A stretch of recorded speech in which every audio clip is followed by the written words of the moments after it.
So was I not live until now? Is that what's going on?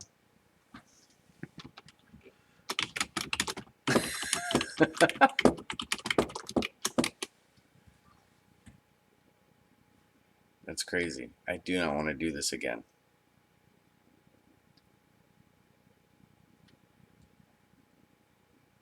Essentially,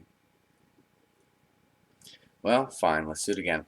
So this whole video was about the fact that the Blackberry Key2 128 gigabyte internal storage and 6 gigs of RAM device, the Atomic Edition, went up from, well, the MSRP was $750 back in 2018 when it came out, and it's slowly gone up since January. Like, it was around 1200, 1150, 1200 in January, and it went to 18, and now it's 23, and I don't see it like coming down.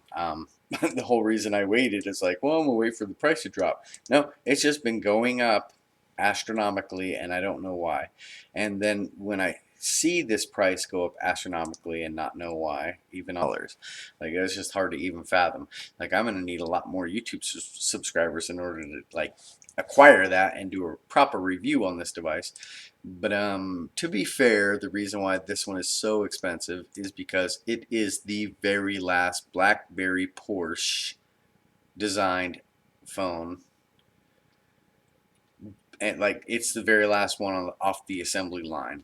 So that is the reason why this particular device is going for such an astronomically amount of money, because you can get it for 500 bucks otherwise. But if you want the very last one ever produced, it's going to cost you $3.5 million, which you and I aren't in that market, let's face it, because if you're watching my channel, you don't have millions of dollars. So there we go, boom. That's $619 for pretty much the same phone. This one's $499. Tech Odyssey, who got me to purchase these Anker Q10s off Amazon. You can get them on eBay or on Amazon for the same price, 40 bucks. I did see a lot of 10 of them, lot of 10 on eBay going for, well, 50 bucks, and then I jacked the price up to 174 bucks, and I still lost the bid, which rightfully so, because 10 of these are far worth more than 175 bucks. But I highly recommend them because their claim to fame is that 5-minute charge equates to 5 hours of use, battery life wise. And you can still plug in a 1/4-inch headphone jack to any device that still has the 1/4-inch headphone jack.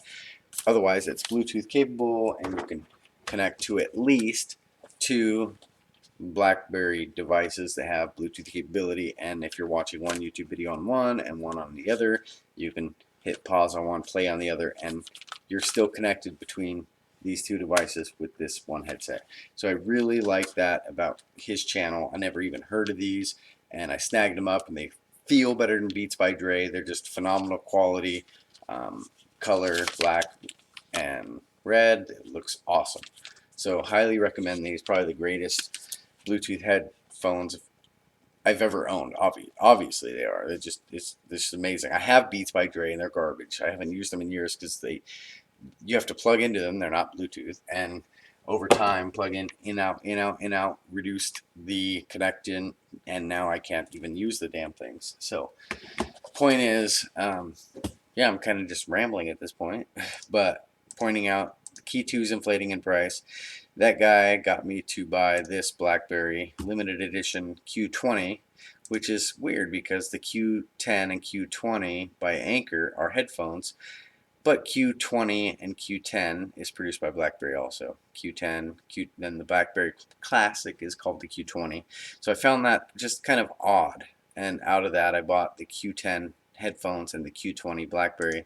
So yeah, I went ahead and purchased this limited edition blue BlackBerry, because in his video towards the end, he's like, I couldn't convince he's got 12,000 subscribers, and he couldn't convince himself to buy it, and I went ahead and bought it because it is, if it is the greatest BlackBerry made by BlackBerry, to exclude the BlackBerries made by TCL, then that's one I want to have in my collection, because I could probably use it as a daily driver hotspot to my other devices and be fine. So I'm gonna be happy with that. Yeah, man, that sucks, because I had these things queued up to talk about things that I can't find now. Or the haters. They say the haters. I think right now you'd be at war, essentially, in some form. We'd be at war with Hopefully China. with a victory. But if you remember, when I first came in, we didn't have ammunition. Not a good way to fight a war. President Obama left us no ammunition, okay? And he left us virtually North Korea if I weren't president. And we're doing just fine. I believe that. Just fine. Let's see I how it all believe ends that. up. You know, in the meantime, they said, "Oh, Trump's giving up." And part of that's because of the agenda by the other side. Because every war is fought from both sides by the same pot of money, so to speak. Like, and you can't lose a war when you fund both sides, because no matter who wins, you win. Yay! And so I feel like North Korea was going to be a pawn from Obama's CIA, based on things I've heard. Oh, really? What's he giving up? And they said, "I don't know." And they said, "He met." Oh, I met. No, I have a good relationship with Kim Jong-un.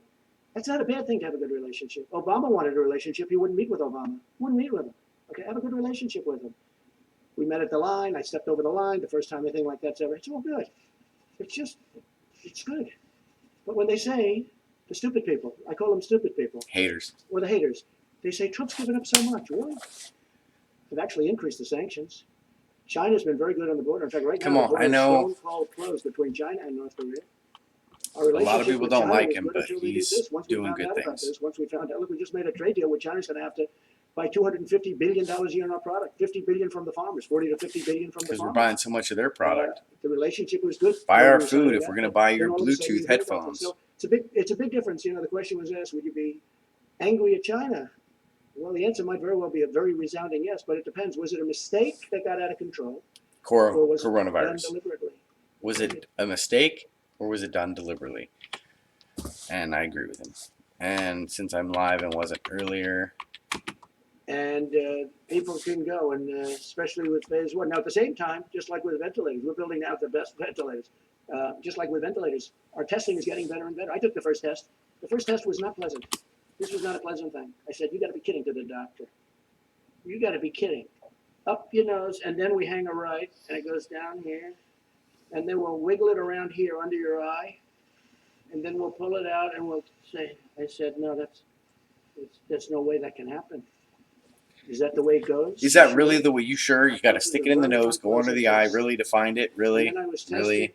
A few weeks later with the new test that just came out, the Abbott, where they just touch your nose basically, and they put it in a machine, and literally a few minutes later they tell you if you're fine. And I was lucky in both cases. See, so I don't know. I wanted to include that since we're live, and I didn't cover it before. Blackberry and the first black president named Barry, who liked Blackberry cell phones. There's actually very little correlation between those two, but I did look, so nobody else has to go down that rabbit hole that doesn't correlate. 32 is interesting for his name, but his full name, 323, that's my basic training military squadron number. And 64, there's 64 squares in a chessboard. And maybe more of you gematria students could actually connect some more of these dots. But 145, Trump's 45th president. But take care, God bless, keep looking up, because I guarantee if he's got a plan for me, then he has to have a plan for you.